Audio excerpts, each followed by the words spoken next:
Hello everyone, Arlisha here, and welcome to this week's video. Today we are jumping right into things and trying some paints from Winsor & Newton's professional line. If you've been around this channel for a while, you know that we've tried lots and lots of different paint over the years, and I have talked about Winsor & Newton before, but not for a really long time. So I wanted to really give the brand a fresh, clean slate and try them again. This whole project was done in collaboration with Winsor & Newton, who were kind enough to gift me these paints, and I actually got to pick out 10 colors of my own, which I think is a big part of maybe why I wasn't a huge fan of these paints before, but we'll talk about that very soon. There is something so special about squeezing fresh paint into wells or into pans.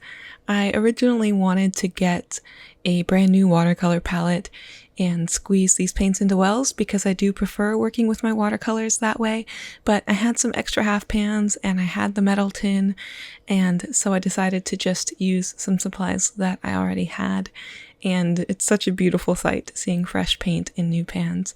And here's a look at what they looked like once they were dry. I will leave a list down in the description of the 10 colors that I chose, and it's been a really exciting thing over the years learning about the colors that I love to use and the colors that work best for me. For these 10 colors, I didn't realize it at first, but I actually basically ended up picking 3 reds, 3 yellows, 3 blues, and a brown. So just a wide variation of primary colors, and then a brown for easy mixing. And this particular array of colors works really well for me. And like I said earlier, I think that is a big part of why I haven't really liked Winsor & Newton colors in the past. It's kind of a twofold thing. One, I think the set that I tried to use in the beginning, I didn't like the range of colors, and that kind of plays into the second half of things, which is that I was very, or at least relatively new to watercolors the first time I tried this brand. So I wasn't really able to figure out or to see clearly that my issues maybe weren't necessarily with the brand of watercolors, but more just with my limited understanding of color mixing, color theory, and also I was working with a range of colors that just left me feeling like it just wasn't a good fit for me. So for several years, I just didn't really try Winsor & Newton paints. Whenever I would see if they were on sale or things like that, I wasn't excited about them just because of an experience I had as a younger artist, and when I was less familiar with them. But if there's one thing I've learned over these years, it's that depending on where you live, your geographical location can make a huge difference as far as what brands you have access to. So if I recommend one particular brand, you might not have easy access to that.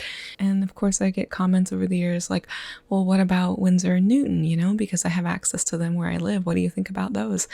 And I have mostly only been able to say I didn't like them 3 years ago, but that's not really fair to, judge them based on my experiences as a younger artist. So when the company asked me if I wanted to be a part of this current campaign, I was really excited. So if you would like to see more projects that I will be doing with these paints, you can follow me over on Instagram because I'm going to be talking more about these brushes that they sent me, which are actually like synthetic sable. So it's like not real sable, they're synthetic brushes, but they're made to act like a natural hairbrush.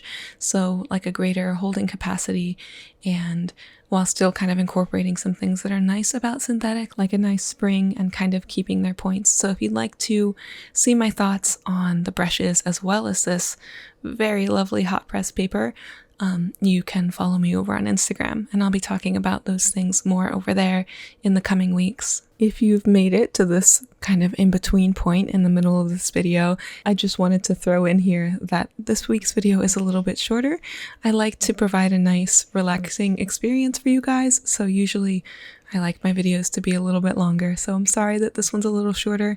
I had a different video planned for this week, and it just didn't work out, but hopefully it'll just be all a part of the process of sharing that video with you when the time comes.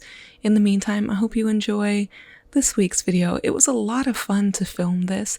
I actually filmed the majority of this video with a different lens on my camera, so it was really fun to film in a different way. Let me know what you think.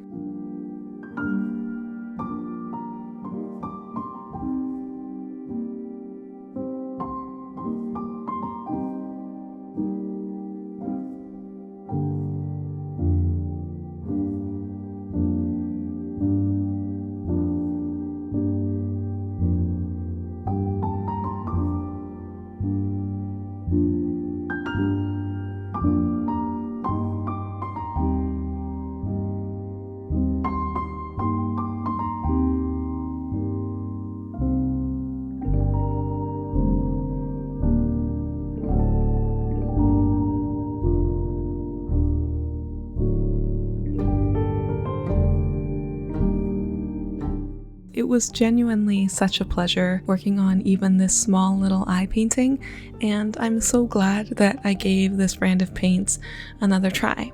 I definitely can't say, give a comprehensive statement about how I feel about them after just using them a little bit, but I'm really enjoying them so far, and I look forward to playing with them some more, especially with such a range of colors that feels so appropriate and so comfortable to me. As always, a huge thank you to my members on YouTube and my patrons over on Patreon. I update my list of Patreon producers every month, so these are my patrons who are supporting me at the producer level for the month of May.